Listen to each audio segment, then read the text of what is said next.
Today we're going to look at blending modes, and so we're going to talk a little bit about how blending modes work, and then we're going to kind of try a little project in blending modes. So the first thing we're going to do is open a file, and so we're going to go to, if we go into our content management system over here, and we look at our week 1 through 4, and we'll see that there's an area, a folder called Blending Mode Rough.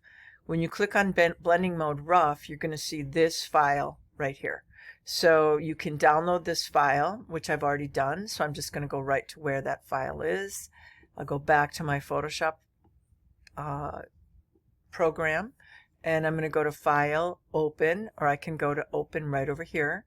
When I hit Open, I'm going into my Graphic Design 1510, which is my raster course, and I've already created a folder for it on my computer, and I'm calling that Blending Mode Rough Draft. And there I can see the file I download is called blendingmode1.psd.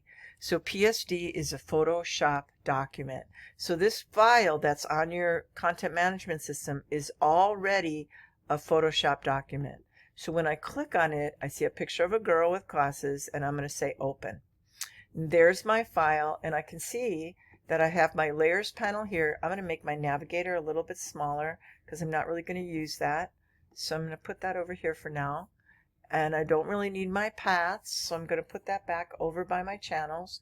And there I can see my channels, that this file is in RGB. So I have my master RGB channel, and then I have my red channel, my green channel, and my blue channel. Now we're not going to really work with channels right now, but we will work with them later. So right now I'm in the layers palette, and I can see that there's a whole bunch of layers and none of them are turned on. Okay, they're all turned off. And there's a reason for that, because we're going to go one at a time and we're going to turn them on and understand a little bit about how they work. So in order to do that, I'm going to go back into my content management system, and I'm going to go here to the click guide. So I'm going to open up that click guide, and I'm going to download that just for the sake of it, and I'm going to put it right next to my other file, my PSD file. So I'm going to say save, and now I'm going to come back here, and I'm going to I believe that was a Word file. Let me just double check. It might have been a PDF. So let me go to Acrobat, and I'm going to open that file. So File, Open, and let's just go over here, and there it is. So here I can see, I'll just bring it over so you can see that.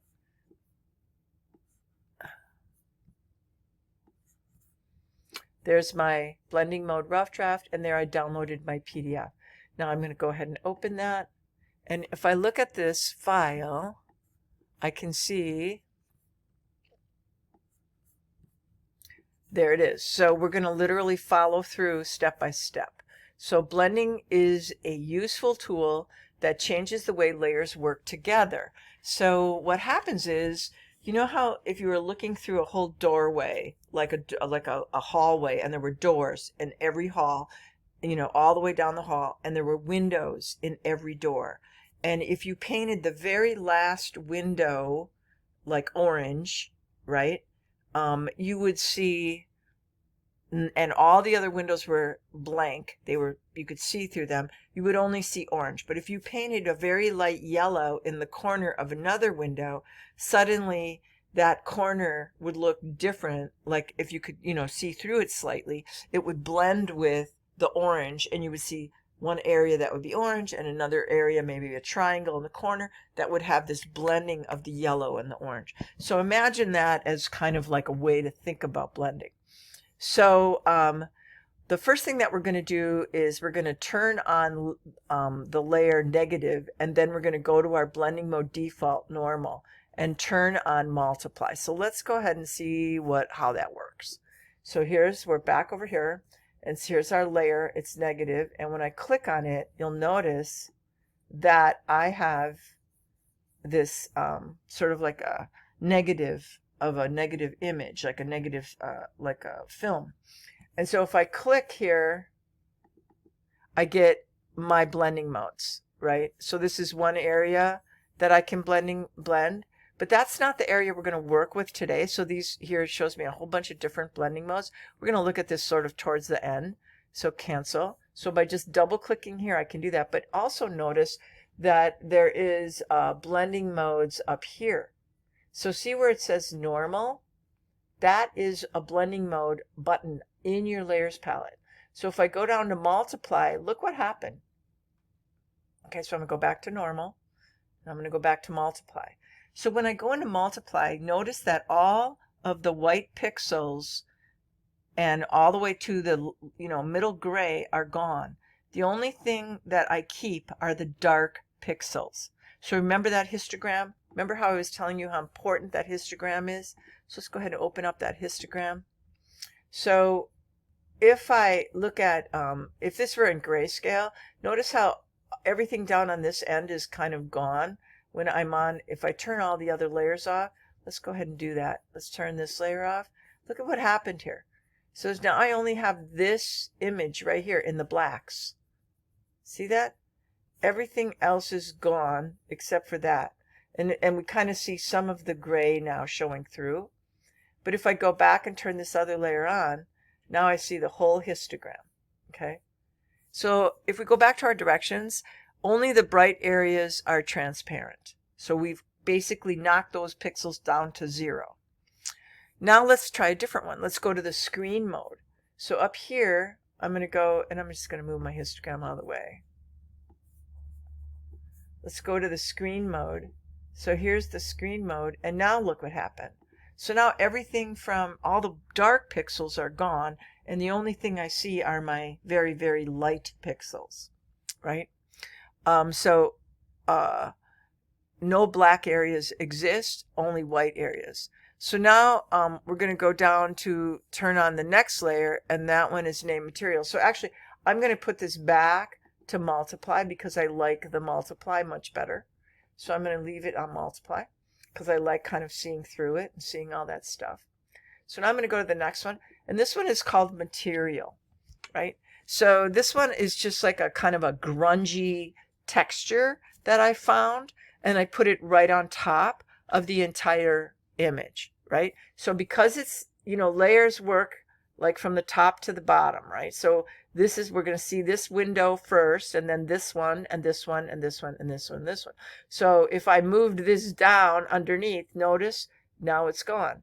If I move it back up, it's still there. So let's go to this layer that's called material. And on that one, we're going to go to the blending modes again, and this time we're going to change to overlay.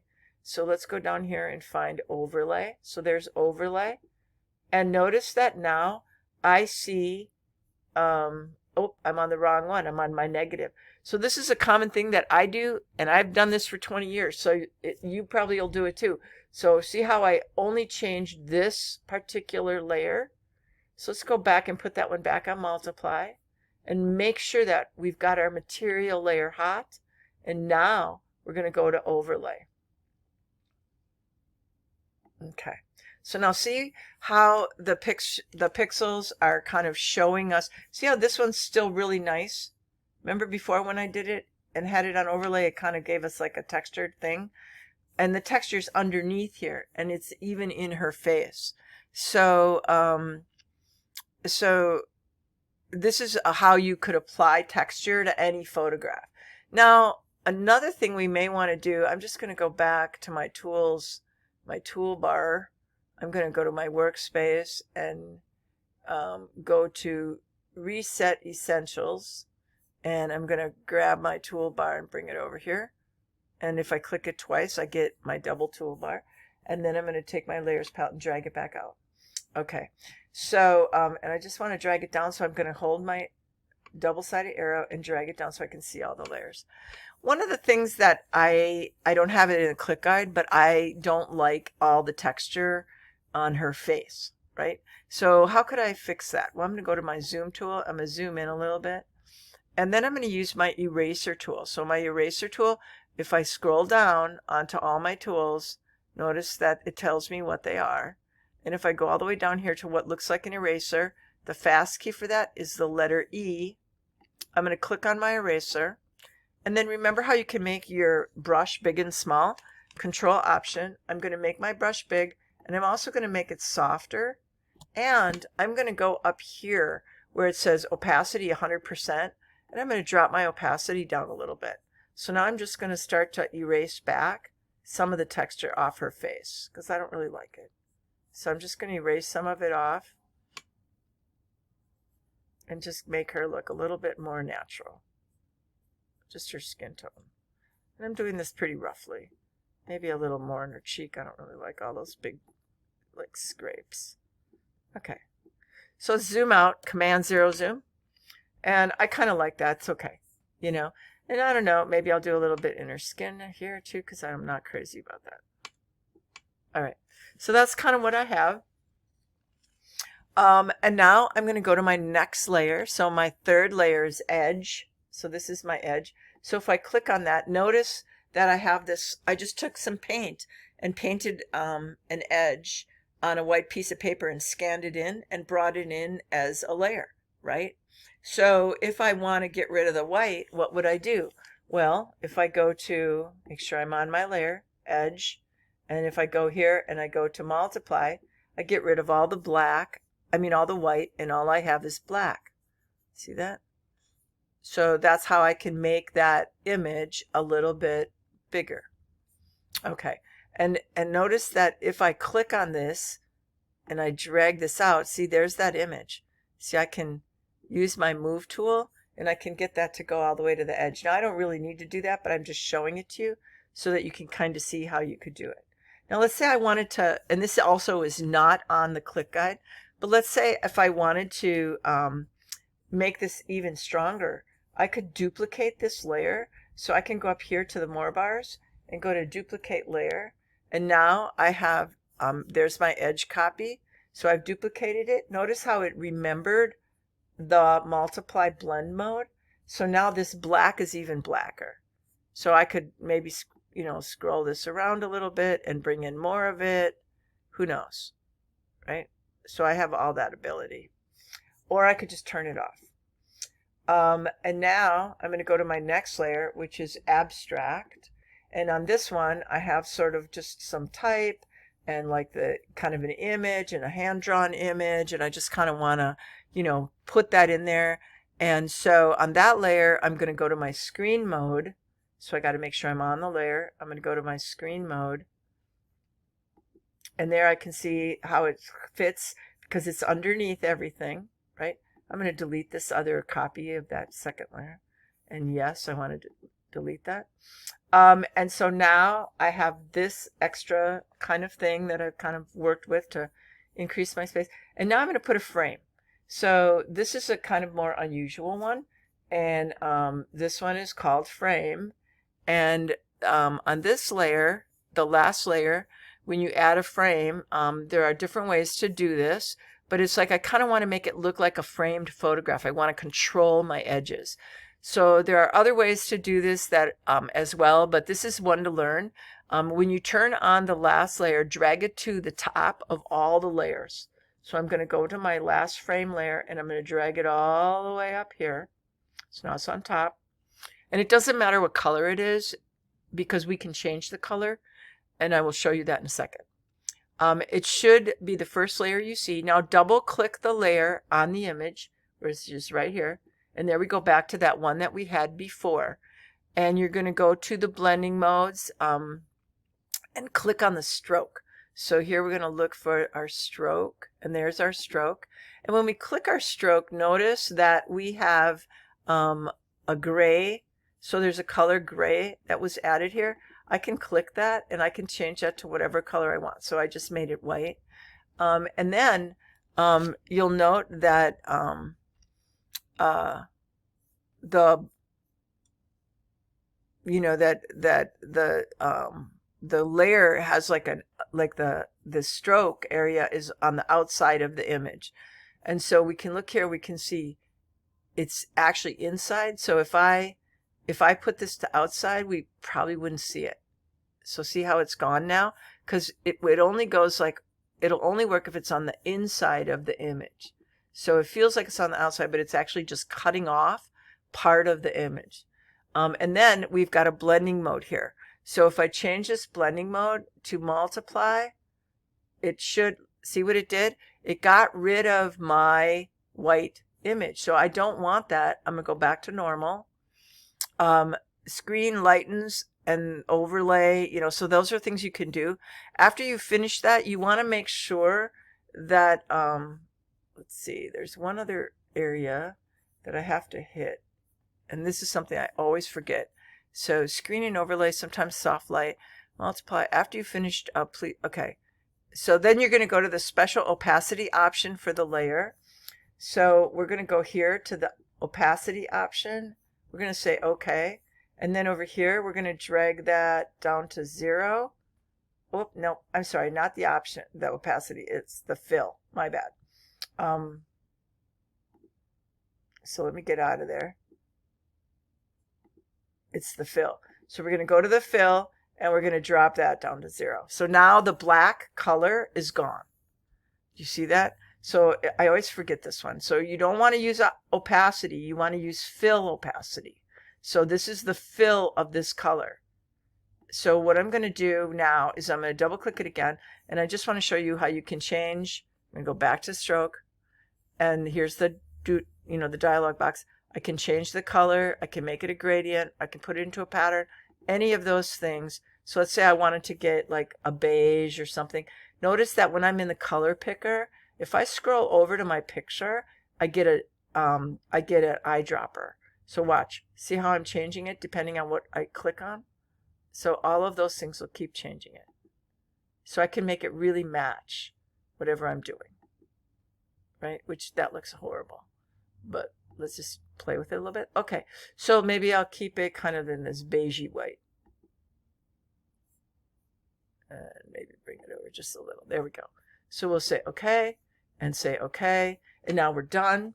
And so at this point, this is how blending modes work. Now, what's nice about blending modes is that that screen mode, all these different modes, all of these, darken, multiply, color burn, linear burn, all of these blending modes will affect different layers that you're on. And also, you even have blending modes on brushes.